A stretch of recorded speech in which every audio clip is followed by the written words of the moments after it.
খাচ্ছি। আচ্ছা, তো গোরাং দিয়ে এখন প্রসাদ পাচ্ছে। কি প্রসাদ পাচ্ছ? শাক। আচ্ছা,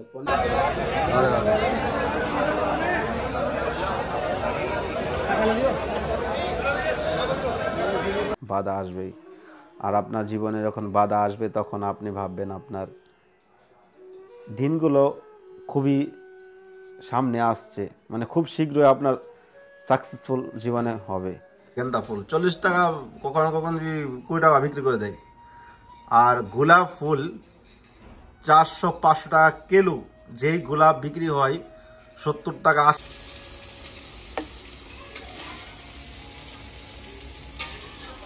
भी पूछ रहा है, वीडियो बना रहा है।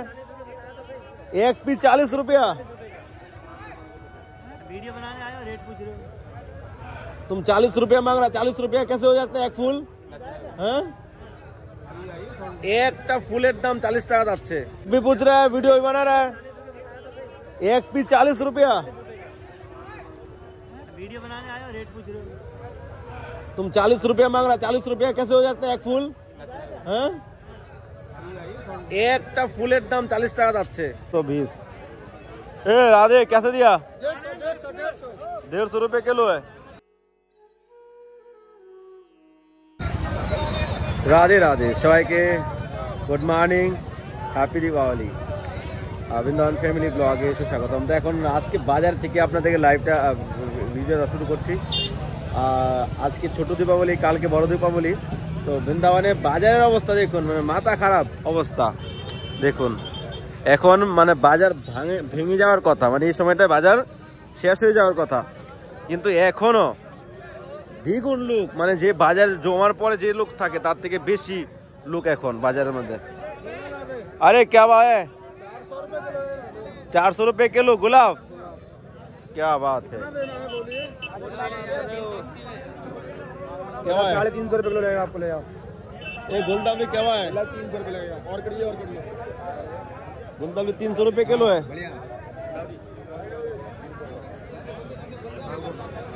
300 টাকা কিলো। ফুলের দাম শুনে মাথা খারাপ হয়ে যাবে আপনার আজকের দিনে। ए गेंदा क्या भाव है? 120। ए राधे कैसे दिया? 150 रुपये किलो है। এই তো বললাম, মানে মাথা খারাপ দাম, যা দাম ছিল তার থেকে ডাবল হয়ে গেছে সবকিছু। চলুন আমি আপনাদের আরো ঘুরে দেখাচ্ছি। ए राधे कमल कैसे दिया?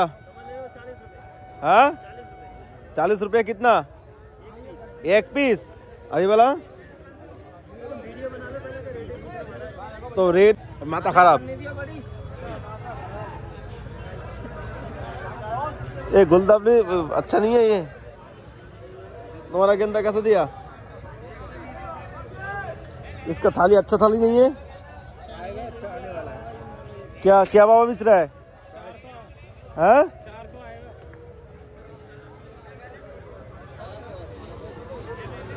অবস্থা দেখুন। ফুলওয়ালা দাম জিজ্ঞেস করলে বলে মোবাইলে কেন ভিডিও বানাচ্ছি। ভাই মোবাইলে ভিডিও বানাচ্ছি তো আর তো কোনো প্রবলেম নেই।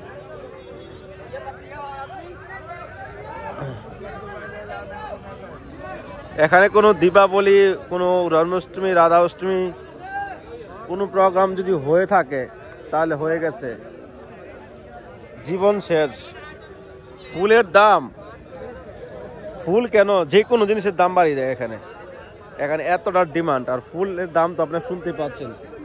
কি ফুল নিয়ে যাব, ফুলে দেখতে পাচ্ছি না। গেন্দা ফুল 150 টাকা কিলো।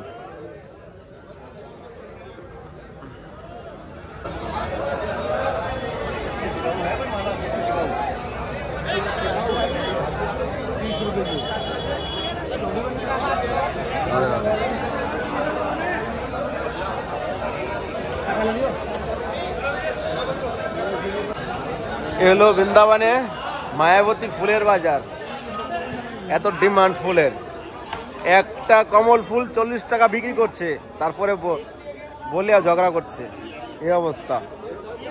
নতুন নতুন দোকানদারগুলো এখানে আসছে, এগুলো দাম বাড়িয়েছে। এখানে জিজ্ঞেস করে কত করে। এ রাধে কমল कैसे दिया? 25 रुपया। कम नहीं है?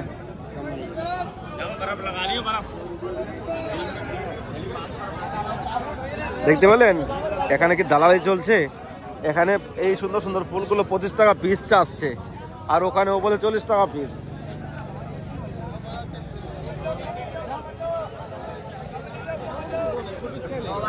कैसे दिया? 120 रुपए किलो। 120 रुपये, कम नहीं है?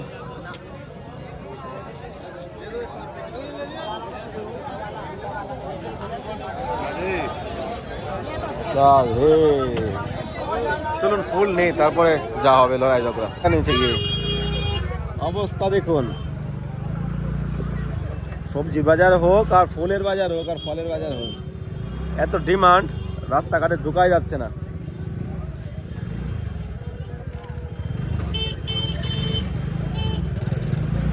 এতটা ভিড়।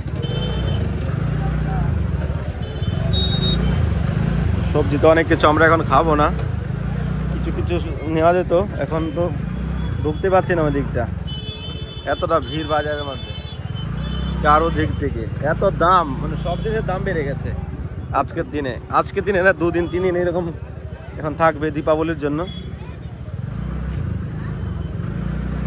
অবস্থা খারাপ।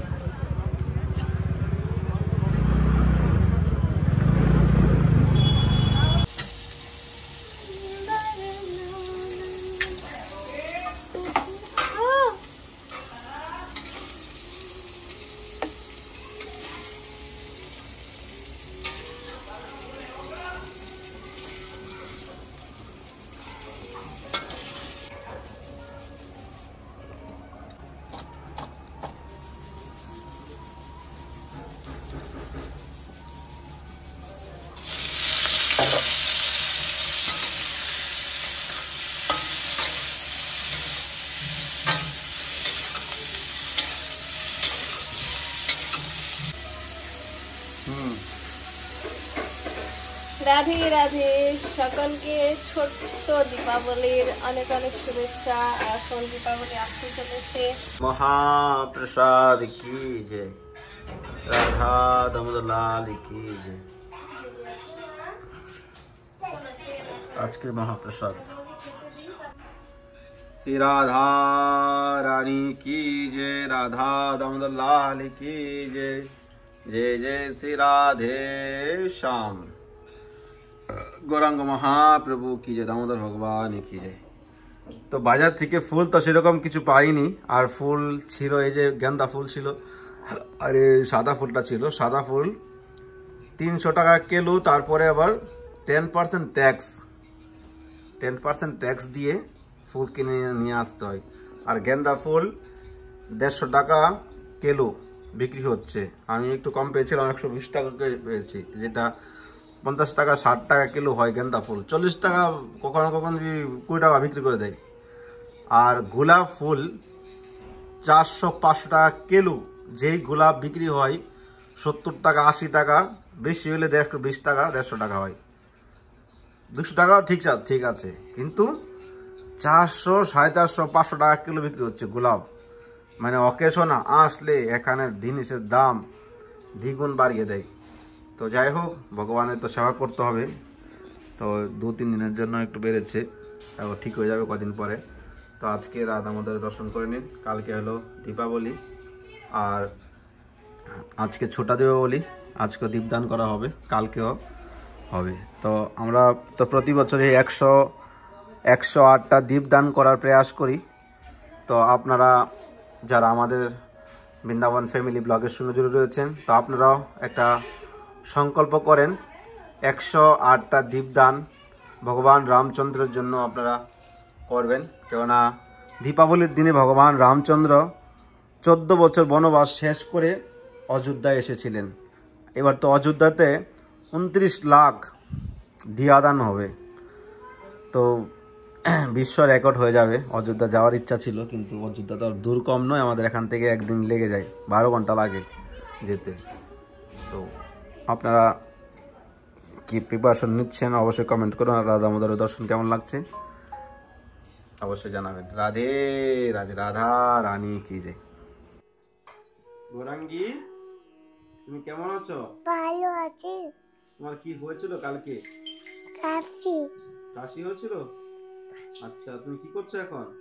খাচ্ছি আচ্ছা, তো গোরাঙ্গি এখন প্রসাদ পাচ্ছে। কি প্রসাদ পাচ্ছ?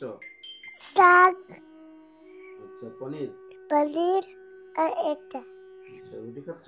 হ্যাঁ কেন অন্য খাচ্ছ না আজকে? না কেন অন্য তোমার মা বানায়নি? না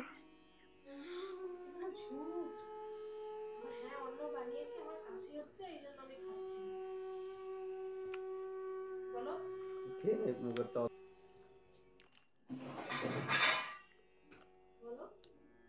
অন্য খেয়ে কাছে অন্য বানাইছে আচ্ছা, অন্য খেলে কাশি হয়? গোরাঙ্গি জ্বর এসছে, কাশি, মাঝে মাঝে উল্টি করে দিচ্ছে, এই জন্য এখন অন্য গোরাঙ্গিকে দেওয়া হচ্ছে না। সবাইকে রাধে রাধে বলো। দাদা দে রাধে রাধে। ভিডিও করতে গেলে লাইট চলে যায়। এখন ঠান্ডা ঠান্ডা ভাব এসে গেছে, তাও এত লাইটের ডিস্টার্ব। রাত্রেবেলা লাইট চলে যায়, সকাল থেকে 1-2 ঘন্টা ধরে লাইট নেই। কালকেও লাইট চলে গেছে, এতটাই লাইটের ডিস্টার্ব বৃন্দাবনে তো বলা মুশকিল। হ্যাঁ, আর ঘরে থাকা খুব অসুবিধা হয়ে যাচ্ছে।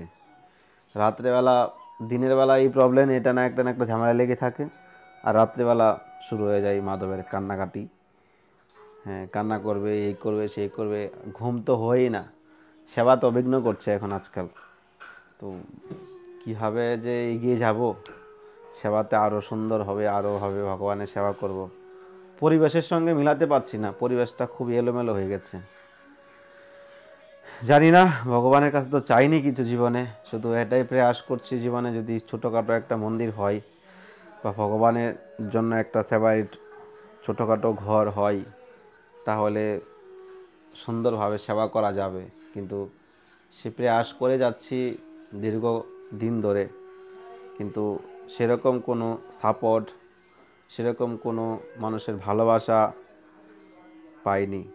তো জানি না সৎ কাজের মধ্যে এত বাধা, সৎ কাজের মধ্যে এতটাই বিঘ্ন ঘটার প্রয়াস কীভাবে হয়ে যায়। সবসময় তো চিন্তা করি যে আরও ভালোভাবে, আরও সুন্দরভাবে কিছু করার, কিন্তু ভগবানের ইচ্ছা। জীবনে যদি কোনো সৎ ভাবনা আপনার হৃদয়ে থাকে, তখন বাধা আসবেই। আর আপনার জীবনে যখন বাধা আসবে, তখন আপনি ভাববেন আপনার দিনগুলো খুবই সামনে আসছে, মানে খুব শীঘ্রই আপনার সাকসেসফুল জীবনে হবে। কিন্তু সেই আশা, সেই বিশ্বাস রেখেই এগিয়ে যাচ্ছি, ভগবানের সেবা করে যাচ্ছি। তো আপনাদের ভালোবাসা, আপনাদের সাপোর্ট পাশে থাকলে অবশ্যই একদিন ভগবানের সেবাটা করতে পারবো। তো মনে মনে ভাবি যে ভগবান যদি এসে এখনই বলে যে চল, হয়ে গেছে তোর এই বৃন্দাবন বাস, তখন আমি ভগবানকে বলবো কি জানেন? আমার মনে মনে ভাবছি আমি যে আমি যাব না, আমি তোমার সেবা করার খুবই মনের মধ্যে অভিলাষা। যেই সেবাগুলো অভিলাষা রয়েছে সেগুলো আমি করে যাব। এক হলো গো সেবা করার ইচ্ছা, গো সেবা করব, তোমার সুন্দর একটা সিংহাসন বানাবো, তোমাকে আরও সুন্দর করে সিঙ্গার, আরও সুন্দর করে ফুল বাংলা সেবা, ভালো মন্দ ভোগ লাগানো, রাজভোগ, ভগবানকে ভোগ লাগানো, বৈষ্ণব সেবা, সাধু সেবা আরও প্রচার করার খুবই অভিলাষা রয়েছে। তো এটাই ভগবানকে বলবো, যখন হয়ে যাবে, সেবা পূর্ণ হয়ে যাবে, তখন তুমি আমার নিয়ে যাবে। মানে এটা আপনারা আবার ভাববেন না যে উনি এত বড় কথা বলছে। বড় কথা নয়, না, আমি তো অধম, আমার কোথায় গতি হবে, কি হবে না হবে সেটা আমি জানি না, আমি নিজে এতে কোনো কিছু করতে পারছি না। একটা কথার কথা বলছি, মনের ভাবনা থেকে বলছি। মনে তো মানুষের অনেক কিছু বাজে মন্দ এই সমাজে প্রচার করে যাচ্ছে, কিন্তু কেউ বলে না কিছু। কিন্তু আমরা একটা ভক্তি জীবনে যদি কিছু বলি, তাহলে মানুষ এখানে ভুল ধরবে, মানুষের নিচে কটূক্তি করবে। তো যদি আপনার ভুল ধরতে হয়, তো সমাজ কোন দিকে যাচ্ছে, দেশ কোন দিকে যাচ্ছে, আপনার পরিবেশটা কোন দিকে যাচ্ছে, আপনার বাড়ির আশপাশটা মানুষ, আপনার গ্রামে গঞ্জে মানুষ কি করছে, সৎ কাজ করছে কিনা, সেদিকে আপনি কি আঙ্গুল তোলেন না? একটা কৃষ্ণ ভক্তের পিছনে আঙ্গুল তুলতে হবে। এই জগৎ অন্ধকার হয়ে গেছে, কলিকাল খুবই শীঘ্রই, কলিতে মানুষের যেভাবে খারাপ দিকে যাচ্ছে মানুষ, তো আরও ভয়ানক দিন আসছে। এই জন্য সময় আছে, ভক্তি ভজন করে জীবনটাকে এভাবে কাটিয়ে নিয়ে যান, তাহলে মনুষ্য জন্ম সার্থক হবে। রাধে রাধে। হুম